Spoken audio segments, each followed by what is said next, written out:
할렐루야. 네, 이 자리에 오신 성도 여러분들을 사랑하고 축복합니다.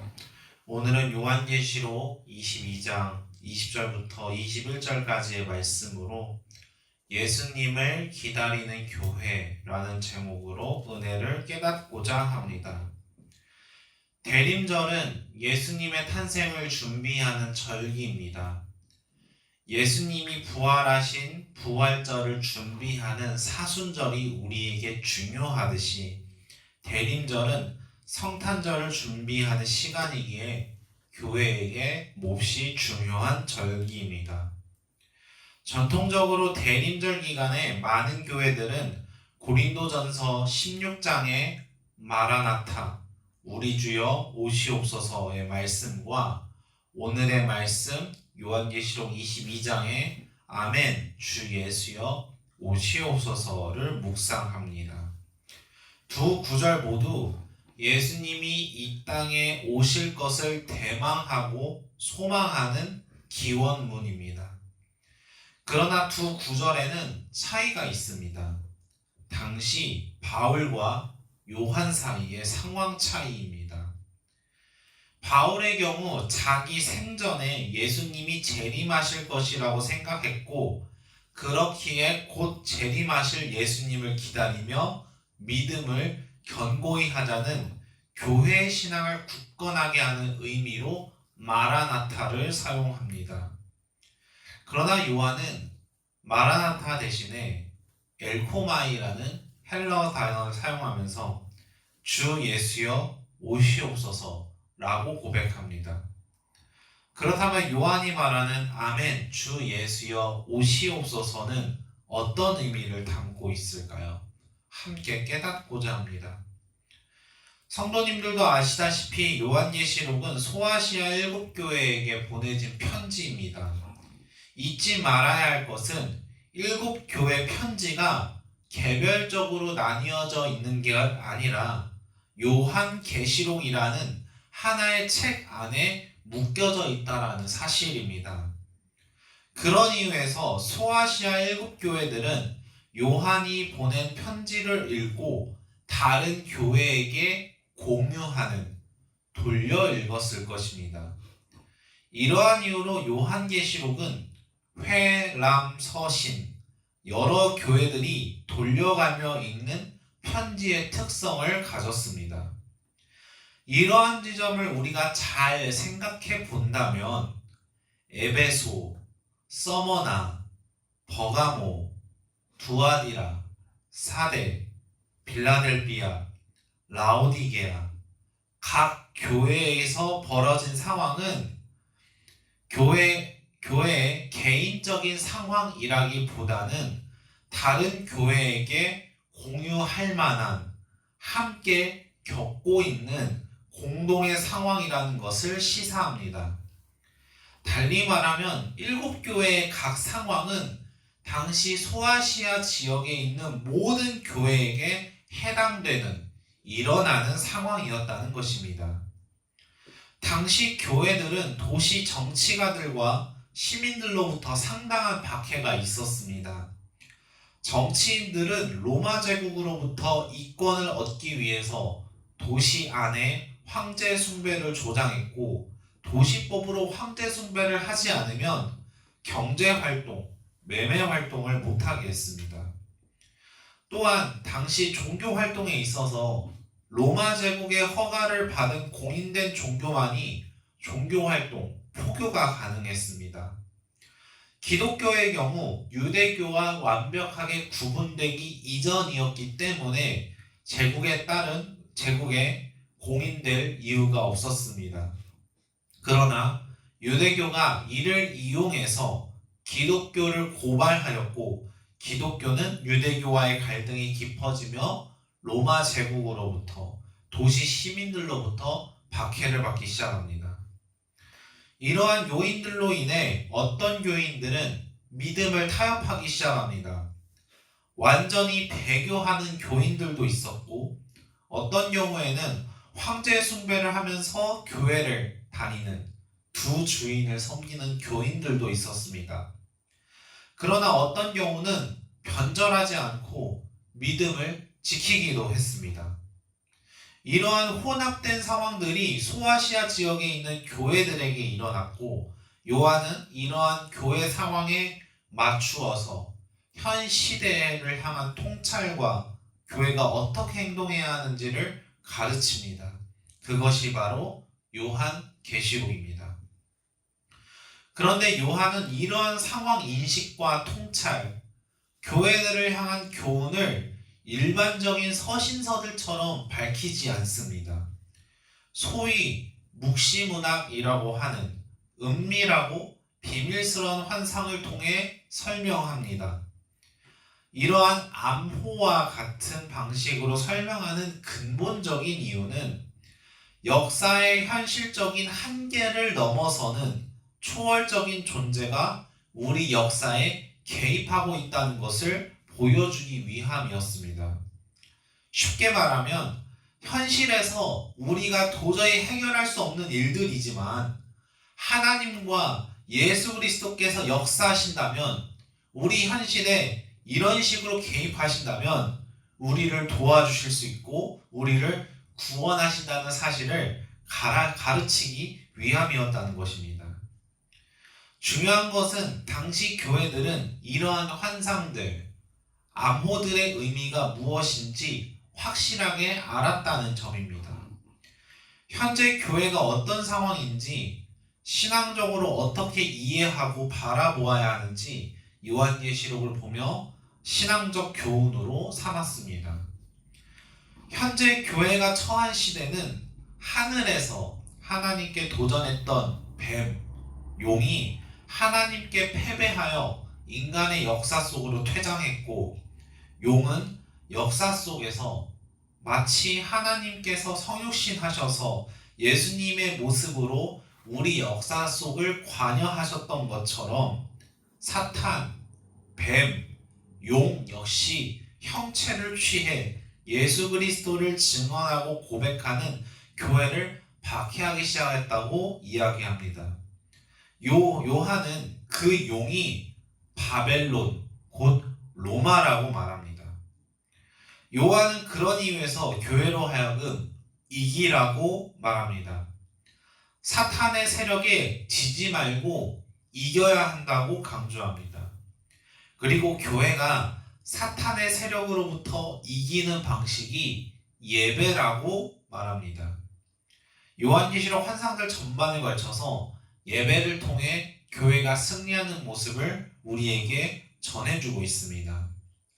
하나님의 말씀을 듣고 지키는 것, 증언하는 것, 기도하는 것, 찬양하는 것, 예배의 대상을 오직 하나님께 집중하는 것, 그 모습들이 승리자의 모습, 24명의 장로들의 모습이자 14만 4천 명의 성도들의 모습이고, 두 증인의 모습이자 어린 양의 신부의 모습이라고 요한은 설명합니다. 그런데 문제가 하나 있습니다. 요한계시록을 읽어나가는 상황에서 교회는 반드시 승리합니다.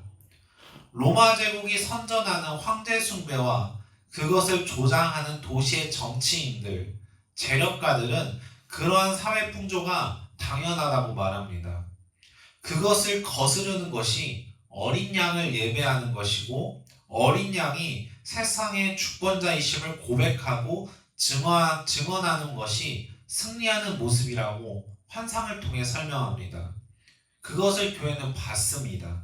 깨달았습니다. 그런데 요한계시록을 다 읽어나가는, 환상이 끝나는 시점인 22장에 들어서게 되면 교회들은 다시 현실로 돌아옵니다. 환상에선 분명히 로마 제국이 패배했습니다. 멸망했습니다. 악의 세력이 완벽하게 물러나갔습니다. 하나님과 어린 양, 그리고 믿음의 성도들은 분명히 승리했습니다. 그러나 현실은 그대로입니다. 여전히 도시들은 황제 숭배를 조장하고 있고, 유대교는 기독교인들을 고발하고 있으며, 황제 숭배를 하지 않으면 경제 활동을 하지 못해 목숨이 위험한 상황입니다. 소아시아 지역의 교회들 가운데 어떤 성도들은 이 말씀을 읽고 예배에 온전히 집중해야 하겠다는 결심을 했겠지만, 또 다른 한편으로 어떤 성도들은 환상과 현실 사이의 괴리감 때문에 번민하거나 혼란스러운, 아니 오히려 변절을 하려고 하는 마음을 품었을 수도 있습니다. 요한계시록의 이러한 맥락, 상황들을 고려하면서 우리는 요한의 말을 보아야 합니다. 요한이 말합니다. 아멘. 주 예수여 오시옵소서. 이 말씀은 바울의 말, 고린도전서 16장의 마라나타와는 다른 표현입니다. 헬라어 엘코마이, 오다라는 단어를 현재 형태로 사용하고 있습니다. 즉, 예수님이 오실 것이다 라는 미래적인 표현이 아니라 예수님이 오고 있다, 온다라는 현재의 표현입니다. 이상하다고 느낄 수 있습니다. 아직 현실은 로마 제국이 소아시아 지역을 꽉 잡고 있고 도시 정치가들은 황제 숭배를 조장합니다. 사탄의 세력은 여전히 교회를 공격하고 있고 믿음의 사람들은 어려운 상황입니다. 그런 상황에서 요한은 예수님이 오실 것이다 라고 하는 것이 아니라 바울처럼 마라나타, 예수님 속히 와주세요 라는 간청도 아니라 예수님이 오신다, 예수님이 오셨다 라는 고백을 선포합니다. 요한은 어떻게 이런 고백을 했던 것일까요? 22장의 결론을 이해하기 위해선 요한계시록 1장으로 돌아가야 합니다. 요한계시록 1장 서문은 이 말씀이 언제 이루어지는지를 설명하고 있습니다. 요한계시록 1장 3절에서 요한은 이렇게 말합니다. 이 예언의 말씀을 읽는 자와 듣는 자와 그 가운데 기록한 것을 지키는 자는 복이 있나니 때가 가까움이라.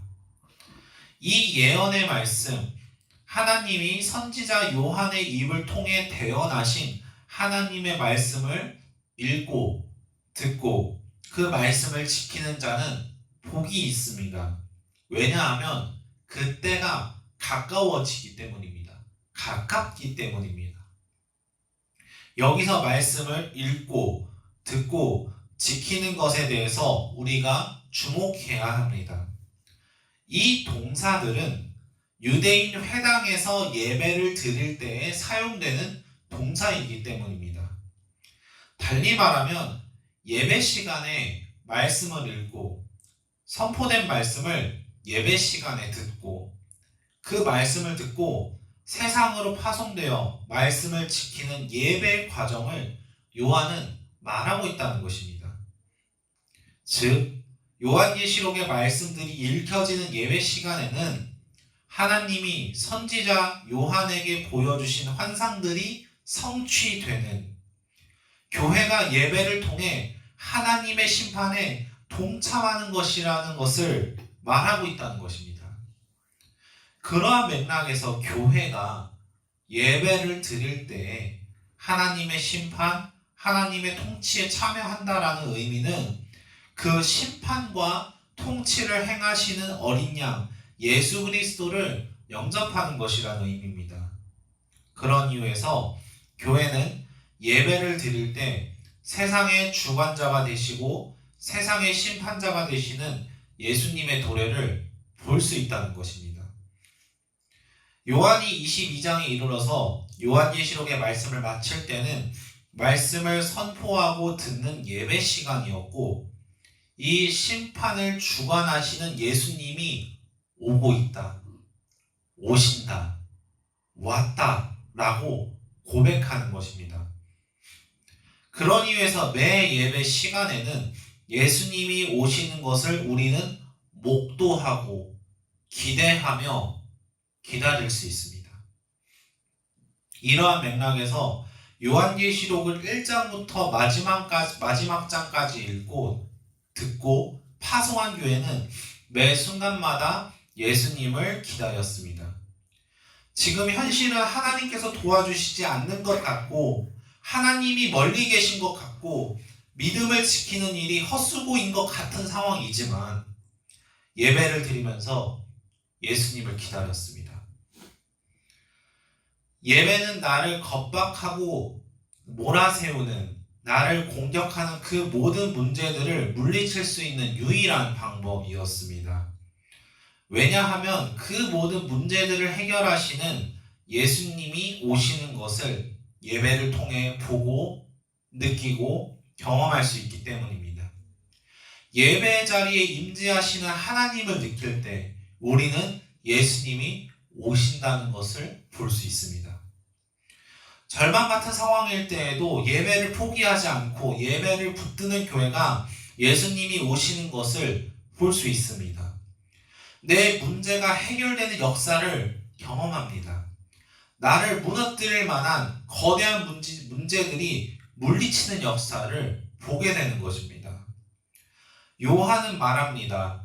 예배 속에서 나에게 찾아오시는 예수님을 보아라. 예수님이 말씀하신 현재의 상황을 해결하시는 역사를 믿어라. 그 말씀이 선포되는 예배의 자리를 지켜라. 예배 속에서 나에게 말씀하신 예수님을 내 근심과 걱정과 두려움과 답답하고 암울한 상황을 물리치시는 심판자 예수님을 기다려라. 그런 이유 때문에 요한은 계시록 마지막 구절에서 예수님을 기다리는 교회들에게 이와 같이 말합니다. 주 예수의 은혜가 모든 성도들에게 있을지어다. 소아시아 지역의 교회들은 이러한 요한의 권면을 듣고 말씀을 깨닫고 예배 속에서 주님의 심판에 참여하며 예수님이 오실 길을 곧게 준비했던 것입니다. 사랑하는 성도 여러분, 전통적으로 교회들은 대림절 기간 동안 4개의 촛불을 준비합니다. 기다림의 의미를 담은 보라색 촛불로 시작해서 한 주씩 지날 때마다 보라색 촛불은 예수님의 도래, 승리의 의미가 담긴 흰색 촛불로 점점 색이 옅어집니다. 어느덧 대림절 3번째 촛불을 바라보고 있습니다. 이 대림절 기간 동안 예수님을 기다리는 신앙이 어떤 것인지를 우리가 생각해 보기를 소망합니다. 성도님들은 왜 예수님을 기다리고 계십니까? 우리가 예수님을 기다리는 이유에 대해서 오늘의 말씀을 통해 묵상해 보기를 소망합니다. 요한 당시 교회들은 목숨이 달려있는 일이었습니다. 황제를 예배하지 않으면 경제활동이 불가했고 먹고 사는 일에 지장이 생겨 예배드리는 일이 목숨을 거는 일이었습니다. 당시 교회들에게 예수님이 오시는 의미는 생명이었던 것입니다. 추상적인, 관념적인 의미가 아니라 피부로 와닿는, 실제로 체감하는 기쁜 소식, 복음이었습니다. 사랑하는 성도 여러분, 성도님들의 삶 가운데 피폐한 부분들이 있습니까? 깨어진 부분들이 있습니까? 고민들이 있습니까? 걱정거리들이 있습니까? 염려들이 있습니까? 답답해서 짜증나거나 스트레스 받는 부분들이 있습니까? 예수님을 기다립시다. 예배 속에서 예수님을 기다립시다. 예수님이 내 삶의 희망이 되시고 빛이 되신다는 믿음의 고백을 붙들고 예수님을 예배합시다. 예수님을 예배하며 예수님이 오실 길을 준비합시다. 예수님이 우리에게 오시는 그때 우리의 문제가 해결될 줄 믿습니다. 예수님이 우리에게 찾아오시는 그때 내 무거운 짐이 가벼워질 줄 믿습니다. 예수님이 우리와 함께 하시는 그때에 내 삶이 기쁨으로 변화되는 줄 믿습니다. 대림절을 어떻게 보내야 하겠습니까? 예배 속에서 예수님을 봅시다. 예배 속에서 예수님이 나에게 찾아오고 계시다는 사실을 봅시다. 세 번째 촛불, 네 번째 촛불이 점화되면서 우리가 예배의 자리에 설 때 예수님이 올 것이라는 막연한 믿음이 아니라 예수님이 오신다, 오고 계신다, 오셨다는 확신을 붙들고 믿고 기다림의 신앙을 키워나가는 저와 여러분이 되시기를 주님의 이름으로 축복합니다.